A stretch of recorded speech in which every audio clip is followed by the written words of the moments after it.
Disiplina talaga ang problema sa Pilipinas. Kung makikita nyo dito, sandamakmak talaga ang mga basura, especially kapag pagkatapos ng baha, during baha, at kapag pagkatapos ng bagyo. Ganito ang bumubungad sa atin, lalo na sa mga laging binabaha.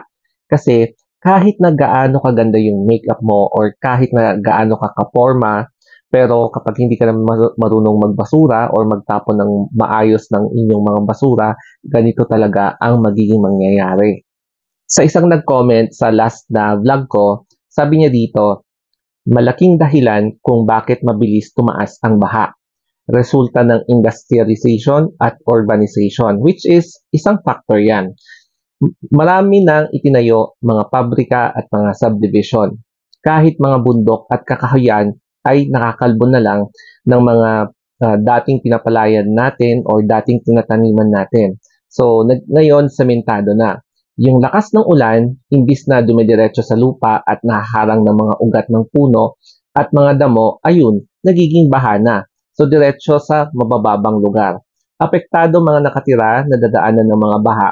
So, meron pang catch basin sana kung tawagin kung saan naiipon yung mga tubig baha. So, ngayon, malawakan na yung baha.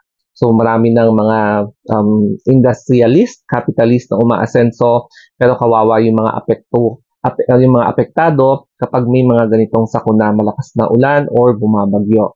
So, yes, tama ka dyan sa sinabi mo na nasa mga mamamayan na lang din kulang sa disiplina sa pagtatapon ng mga basura.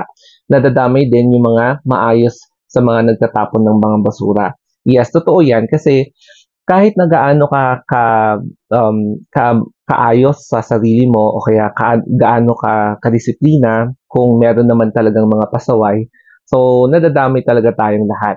Kumbaga, kung i-compare mo sa rotten apples sa isang basket, na kahit na gaano ka-fresh yung mga apples, no, kung merong isang apple, pwede talaga niyang dadamayan lahat. Yung kung gaano siya kabulok, yung bulok na ugali niya, pwede niyang madamay yung the whole baskets na full of fresh apples. So, yan ang nagiging problema sa atin dito sa Pilipinas na ang hirap talagang tanggalin lalo na sa disiplina sa pagtatapon ng basura ng maayos.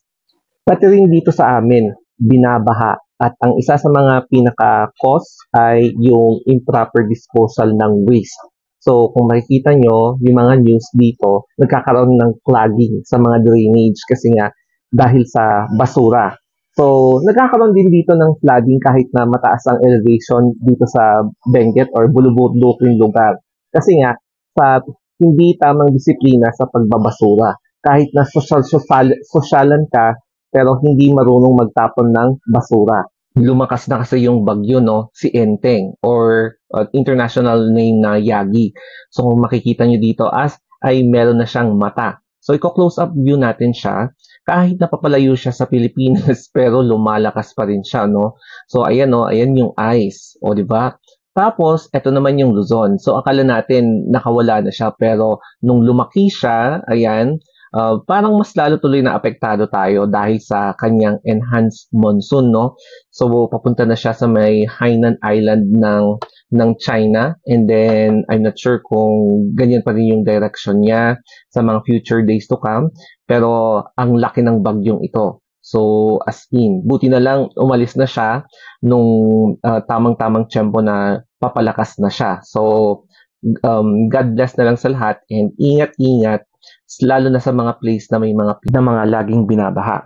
So, dito sa amin, ganito yung weather. It is rainy and then foggy, tapos medyo malamig. Kaya kung may bala kayo pupunta dito sa Baguio, make sure na magdala kayo ng mga makakapal na damit such as jackets, mga power banks, and syempre, be always updated sa social media. So, ganito yung itsura ngayon dito. Medyo malamig and syempre, bare months na kasi kaya advance Merry Christmas. Sabi nila, eto daw yung palatandaan kung burara ang isang tao. Number 1 daw is yung kanyang bag. Kapag napansin mo na yung bag niya is sobrang makalat, hindi organized, yung mga ganon. Although, syempre lahat naman tayo, common lang talaga yung medyo magulo. Pero yung magulo in a sense na maraming mga hindi na ibasura na mga gamit na, alam mo yun, yung matagal nang nagkakalumot sa loob ng bag. So, yun yung isang palatandaan daw. Pangalawa is, kahit na gaano siya kaganda mag-makeup, pero kung titignan mo yung mga makeup kit niya is ang dumi-dumi, hindi napupunasan, yung mga gano'n na eksena, yun din daw yung palatandaan.